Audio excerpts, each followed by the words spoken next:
renge kyo nam. Myoho renge kyo nam. Myoho renge kyo. Hello, everyone.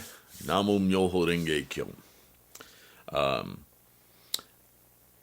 As I continue to read and study and lecture on these Nichiren Gosho with you, something continuously comes up over and over again, and it's this idea of time in Buddhism, or at least in the Dharma, in the Buddhist teachings and the scholarship and so forth. And I wanted to nail this down once again because you're going to hear, as I dive deeper into this Gosho that we're in now, this long Gosho on the opening of the eyes, and I'm going to do next a Gosho on the Daimoku of the Lotus Sutra. There's a lot of discussion throughout Buddhism, throughout the almost 3,000 years of history in Buddhism, of the next life, the past lives, this life. Ironically, there's a lot more discussion about past and future than there is about the current life. So I want to nail this down once again, and I will again in the future. But I'm going to relate this one to myself, so that maybe my own experience will be relatable to you about this concept. Buddhism in its entirety is about living this life well. So let's just get that out of the way.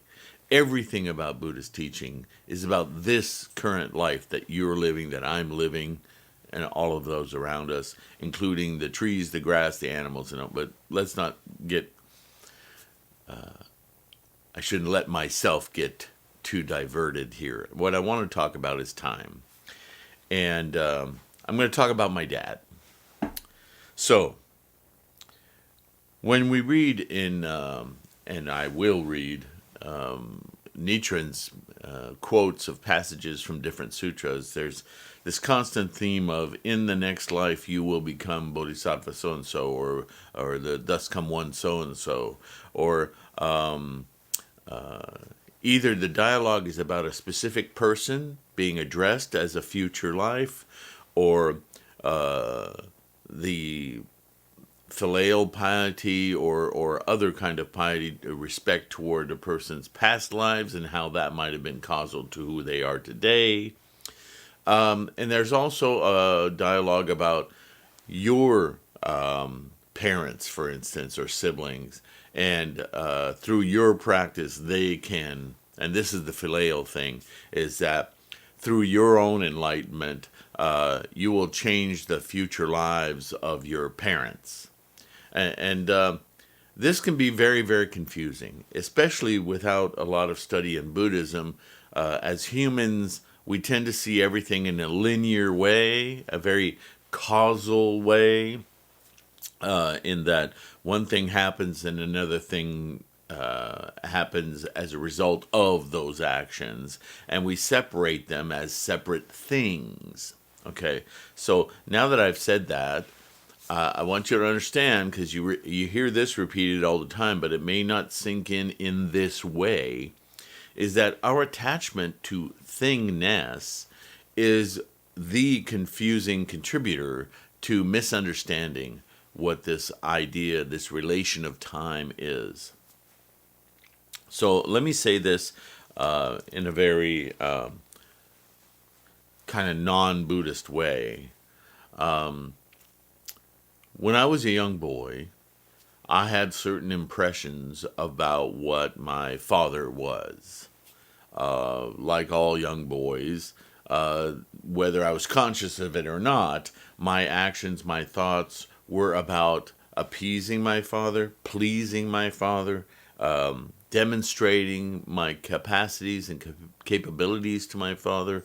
I was looking for, as all humans do, daughter to mother, or just even not parents, just to ourselves. We want to show ourselves that we understand this samsaric experience. We don't see it in those terms, but that's the human life, isn't it?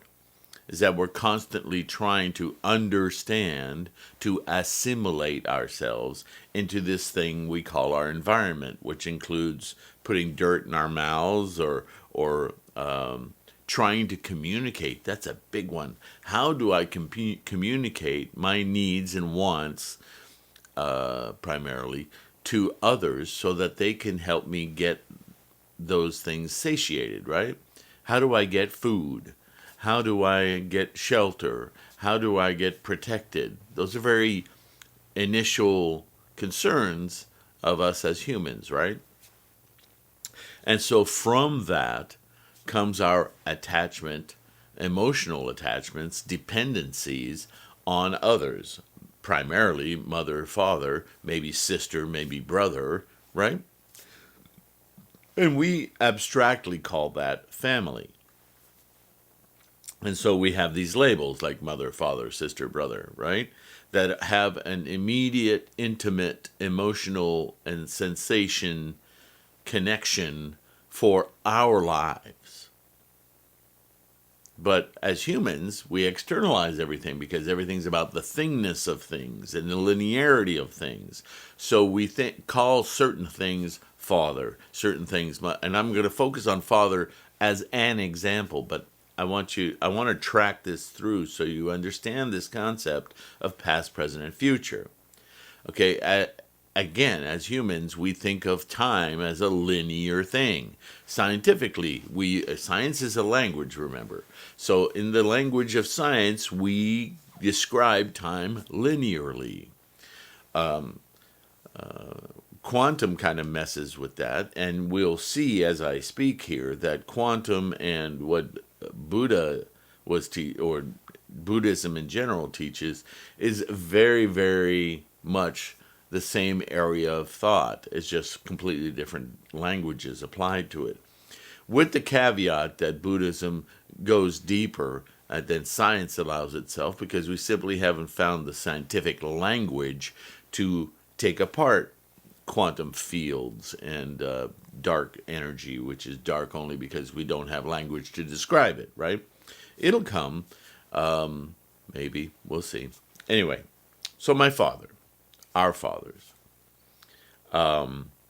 they represent something to us in childhood that although as we're older we think, yeah, we don't think that way anymore, there are still quite a few vestiges, impressions that we hold from that time. We're still attached to those sensations. Okay? As we get into our teens, and you may be a teen now, so I'm sure as a teen, or if you remember yourself as a teen, your impressions of father, whether they're broader, better, or worse, or whatever, certainly represent a different set of impressions, emotions, and attachments than whatever you can recall from your pre-9-year-old existence, or between 9 and 12, vastly different. As you enter your teens, very different. Later teens, very different. As a young adult, on your own, away from perhaps family, impressions of father change. They're different, right? All right. Now, I'm going to throw this in now, but I'm going to throw it in again later. Understand that in the rhetoric of Buddhism, those are previous lifetimes. Not your previous lifetime, but your father's previous lifetimes. Aha! That's the biggest clue I can give you. Because your father, his current life, his past life, his future life, his past lives, they all exist within you. It's your impression, your impact, your memory, your adjudication of what father is to you. Now I'm going to pause on that because you need to think about that for a minute. Was your father an actual person? Of course he was. But his experience of what it was to be a father, completely, vastly different than your impression of his being a father. It just can't help but being that, because this is the human condition. This is samsara. And this is what Buddhism is constantly talking around, the way your mind works, the way my mind works. Now, I without going into specifics, I'll tell you that I was a typical little boy trying to get approval from his father. But as I grew older, I grew to resent him because he set up several traps and he did several things to me that I began questioning and later despising. And very much through my teen years, my codependence of sorts was very mitigated by my lack of respect for him as a man, as a father. And what was I doing? Those were my impressions of him. And they may have been right or wrong. I'm not trying to adjudicate that. I'm just saying that my perception of him was such that I couldn't get myself to even utter the word father. It just seemed completely foreign from this man. Dad, father, whatever. I knew his first name, and since I was a little boy, I called him Hector. And that's what he always was to me, this guy named Hector intruding in my life. It took a very long time, and my Buddhist practice, to start to disengage that perception of Hector. My sister passed away, and other things happened with him, and everybody has their story of how their family did run as opposed to how they expected it to run. But this is exactly what I'm talking about. This is our own, my perception of family, what I thought I needed from it, what I thought it failed on, what I thought it may have succeeded on. Not a whole lot. To this day, I still have angst about the terms mother and father. To this day. Although I can tell you my perception of those individuals as mother and father, vastly, vastly different. And largely through my Buddhist practice, because in my daily life as a human being, I don't think I would change that perception much. It still lingers, okay? But as a Buddhist, I understand my father much, much more than I ever did. And as I say that, I'm very aware that all of that understanding isn't about him. It's about my perception of him. Now, he passed away several years ago, and so my perceptions of him are still with me. Now, here's another bomb to drop. That perception I have of Hector, father, that's his future lifetime.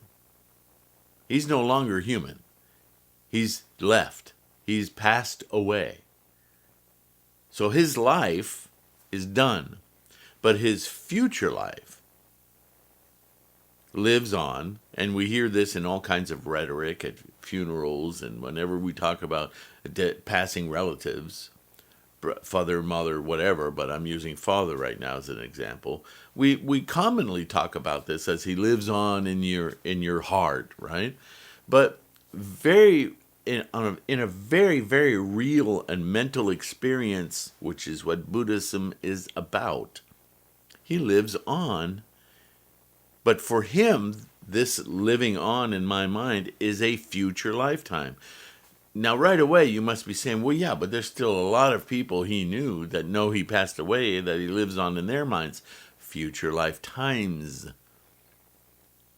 This is the rhetoric of Buddhism. It's about your mental experience. My mental experience of Hector, my father, isn't based on his existence as a human now.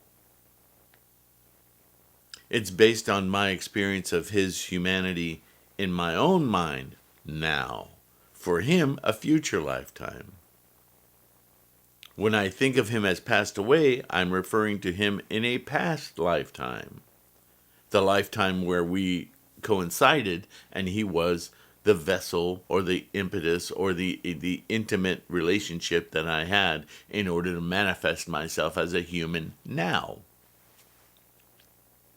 I'm still in this one lifetime. I exist in his future lifetime as well as his current lifetime in the past. See that? Past, present, future.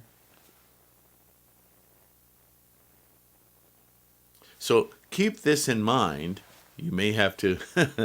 I don't have so much confidence in my own. I do these videos ad lib, so nothing's prepared here. So if my own rhetoric is somewhat confusing and jumping around, I apologize. This is me communicating to you personally. So you may have to backtrack through this video a little bit to get what I'm saying. But to summarize, past, present, and future are perceptions of our mental churnings. Our present is past, present, and future.